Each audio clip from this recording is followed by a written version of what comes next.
Le nouveau mois de Marie, 20e jour. Douleur de Marie lorsqu'elle perdit notre Seigneur à l'âge de 12 ans. Ah, quelles épreuves, chère Théotime! Le Seigneur ne met-il pas quelquefois les âmes les plus chères à son cœur? Quelle tristesse profonde pour Marie!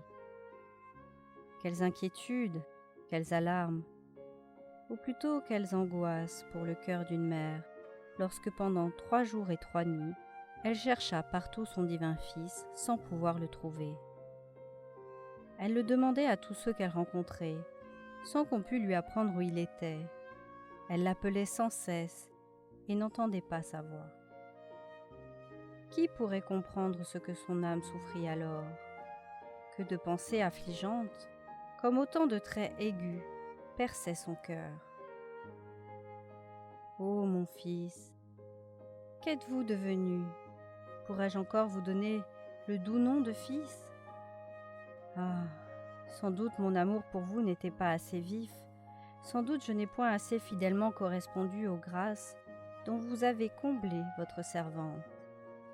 Hélas, combien ce court espace de 3 jours dut lui paraître long.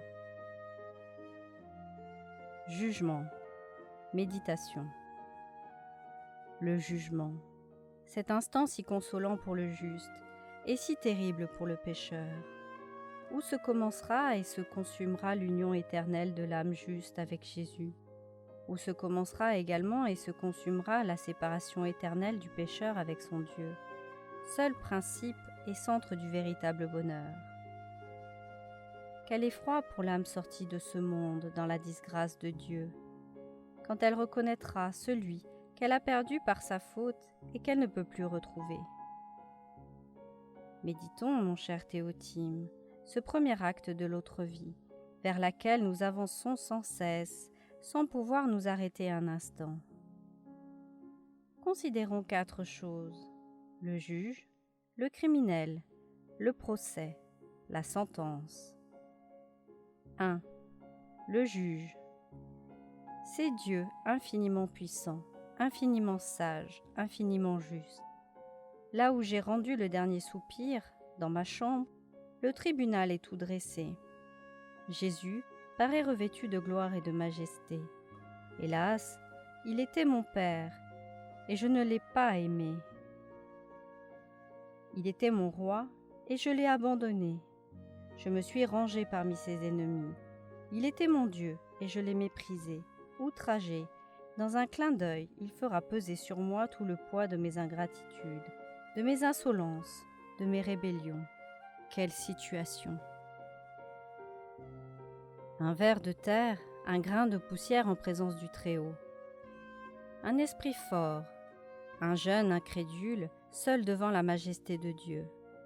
Un homme de plaisir et de volupté, objet des recherches et des applaudissements du monde, seul devant la toute-puissance de Dieu. Une âme toute couverte de péché, effrayée, tremblante devant la pureté, la sainteté de Dieu. Où me réfugier? Ne me jetterai-je dans les bras de Marie? Mais oserais-je le faire? Je l'ai si peu, si mal servi. J'ai crucifié son Fils par mes crimes. Me tournerai-je du côté de mon saint ange gardien? Mais avec quel espoir!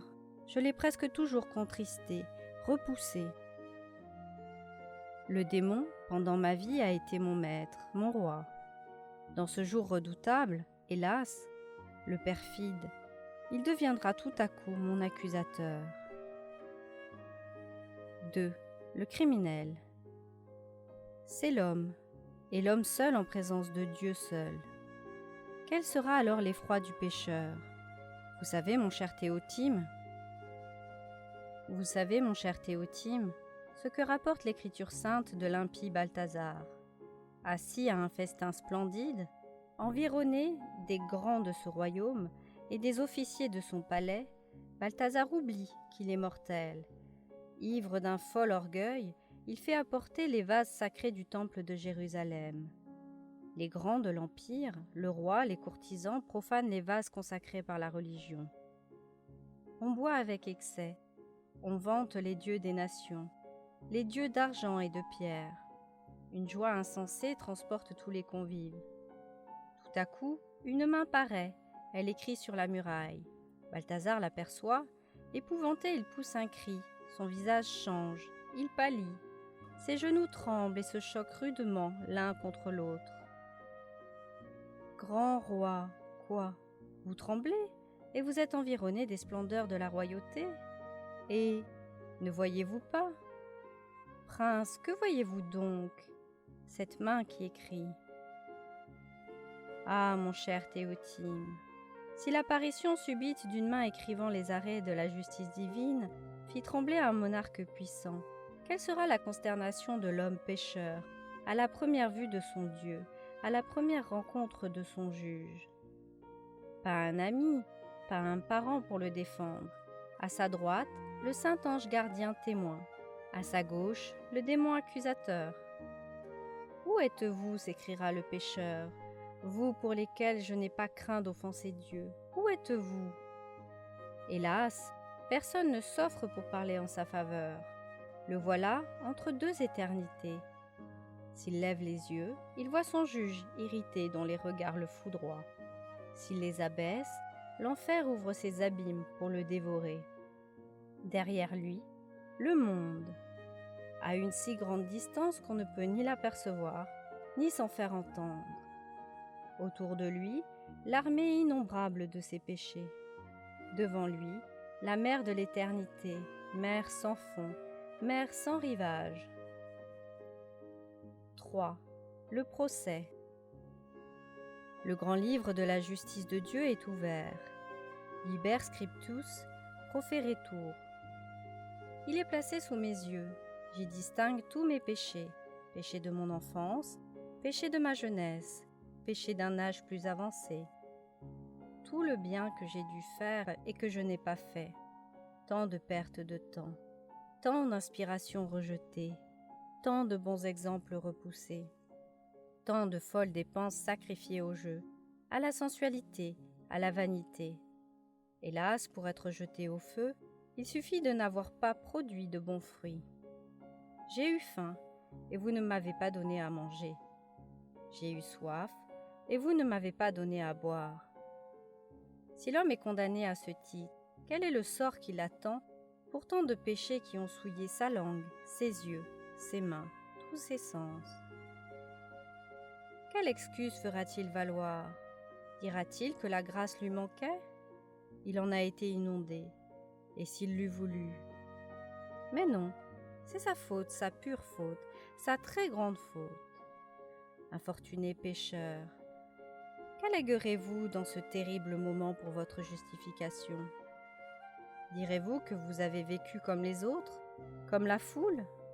N'avez-vous pas lu dans l'Évangile que le petit nombre se sauve et que la voie de la perdition est large et que c'est la foule qui la suit? Mon naturel était si vif, mes passions si fortes. Fallait-il donc les entretenir, les enflammer? Pourquoi ne pas fuir l'occasion? Pourquoi les lectures dangereuses, ces compagnies où 1000 pièges étaient tendus à l'innocence? Le démon me tentait. N'aviez-vous pas votre ange gardien? Lequel des deux avez-vous choisi, préféré? Mais je craignais les railleries du monde. Vous avez craint les hommes, et vous n'avez pas craint votre Dieu? Fallait-il attendre que vos huissiers aient été cités à son tribunal pour ne plus l'outrager, lui, votre bienfaiteur et votre Père? Mais enfin, le mal est fait. Est-il donc sans remède? N'est-il pas un moyen de salut pour moi dans les trésors de la divine miséricorde? La divine miséricorde, son règne est passé, c'est maintenant celui de la justice. 4. La sentence. Pour les justes, venez les bénis de mon Père, venite, benedicti. Pour les réprouvés, allez, maudits, ite, maledicti, venite, venez, ite, allez. Qui pourrait comprendre la différence de ces deux mots? Venez, où donc, mon Dieu? Avec Jésus dans le paradis? Allez. Et où iront-ils, Seigneur? Avec les démons en enfer? Mais cette sentence ne sera-t-elle pas révoquée? Non, jamais. Ne sera-t-elle pas commuée? Non, jamais, elle ne changera pas d'un iota. Ô ciel, quelle sera ma sentence? Malheur à moi qui doit être jugé, et qui y pense si peu. Exemple. Un solitaire avait eu le malheur de vivre assez longtemps dans une grande négligence de son salut et de sa perfection. Il tomba dangereusement malade, et bientôt, il fut réduit à l'extrémité. Alors, il fut ravi en esprit, et pendant 1 heure entière, il parut hors de lui-même. Dans ce ravissement, il vit la rigueur et la juste sévérité des jugements de Dieu. Étant revenu à lui, il fut tellement frappé de ce qu'il avait vu qu'il se résolut à la pénitence la plus extraordinaire. Il conjura tous ceux qui étaient présents, du nombre desquels était saint Jean Climac, qui rapporte ce fait, de se retirer.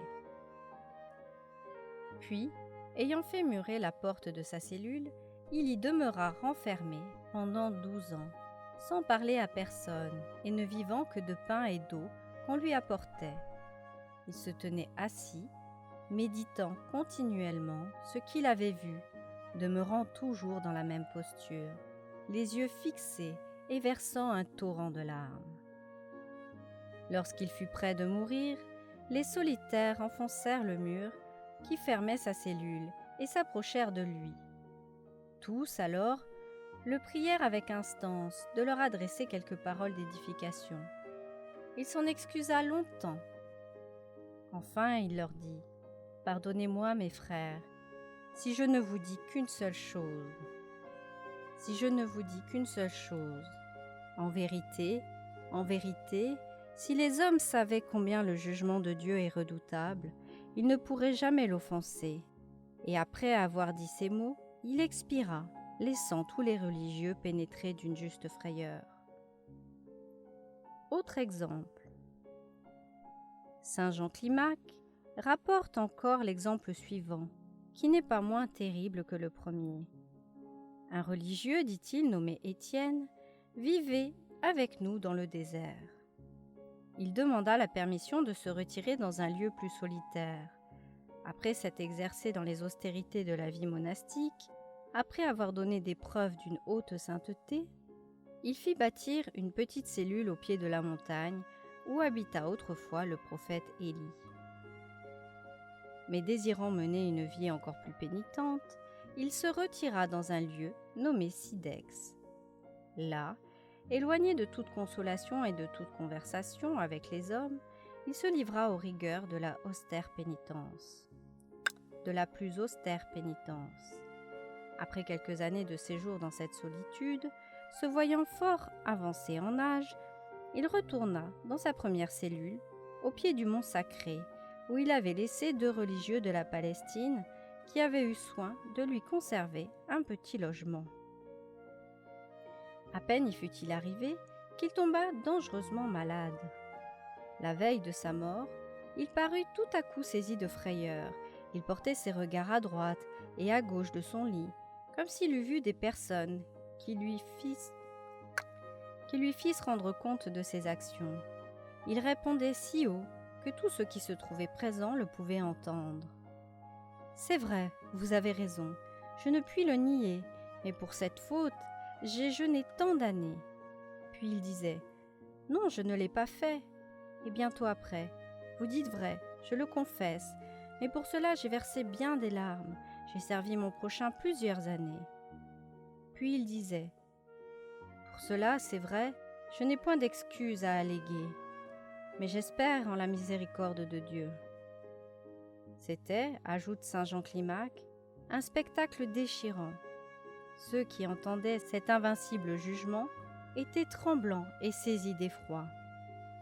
Malheureux et misérable que je suis, que deviendrai-je, puisque ce vertueux vieillard, si ami de la retraite et de la solitude, dont la vie a été si austère, n'avait rien à répondre pour quelque faute commise autrefois, bien qu'il eût passé 40 ans dans le désert et dans les rigueurs de la pénitence.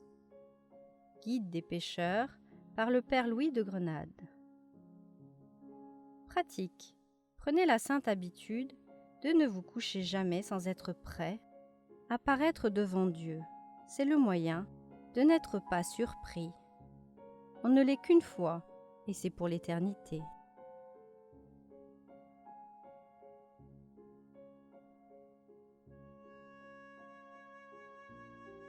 Merci d'avoir écouté cette lecture. Elle vous est proposée en donation libre et consciente.